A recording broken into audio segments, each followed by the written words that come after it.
आपको बता दें कि बिहार में जैसे जैसे विधानसभा चुनाव नजदीक आते जा रहे हैं वैसे वैसे ही राजनीति दल एक दूसरे पर रोप प्रत्यारोप लगाते हुए नजर आ रहे हैं। ऐसे में जन स्वराज पार्टी के प्रमुख प्रशांत किशोर इन दिनों काफी आक्रामक रूप अपनाते हुए दिखाई दे रहे हैं। राजनीतिक अन्य दलों पर विवादित टिप्पणियां भी कर रहे हैं। प्रशांत किशोर ने स्पष्ट तौर पे कहा है, यदि आगामी विधानसभा चुनाव में 25 से ज्यादा सीटें मिलती हैं तो वह राजनीति से संन्यास ले लेंगे। भरे मंच में प्रशांत किशोर ने पैगंबर मोहम्मद साहब और धर्म का हवाला देकर जनता से समर्थन मांगा।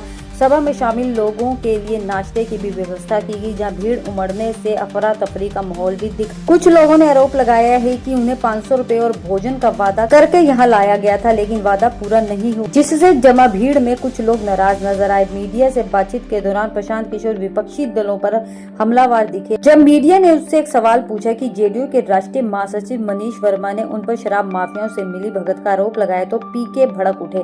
उन्होंने वर्मा की तुलना सड़क पर चलने वाले कुत्ते से कर दी और कहा कि ऐसे लोगों की बातों का जवाब देना जरूरी नहीं समझता हूं। भाजपा सांसद संजय जायसवाल की लीगल नोटिस पर प्रतिक्रिया देते हुए प्रशांत किशोर ने कहा, जब गीदड़ की मौत आती है तो वह शहर की ओर भागता है, उसी तरह जायसवाल जैसे लोग नोटिस भेजकर डराने की कोशिश करें, लेकिन मैं 100 ऐसे नेताओं से भी नहीं डरूंगा। उन्होंने तर्क दिया है कि जैसे बंगाल चुनाव में भाजपा को 100 सीटें नहीं मिली, वैसे ही बिहार में जेडीयू 25 से आगे नहीं जाएंगी। आपको बता दें, प्रशांत किशोर की सभा में कुछ लोगों ने कहा कि टोपी बांट कर और धर्म का हवाला देकर प्रशांत किशोर सीमांचल के मुस्लिम वोट बैंक को साधना चाहते हैं, लेकिन यहाँ का मतदाता किसी के झांसे में आने वाले नहीं है। कुल मिलाकर किशनगंज की यह सभा प्रशांत किशोर के लिए चर्चा और विवाद दोनों का ही कारण बनी।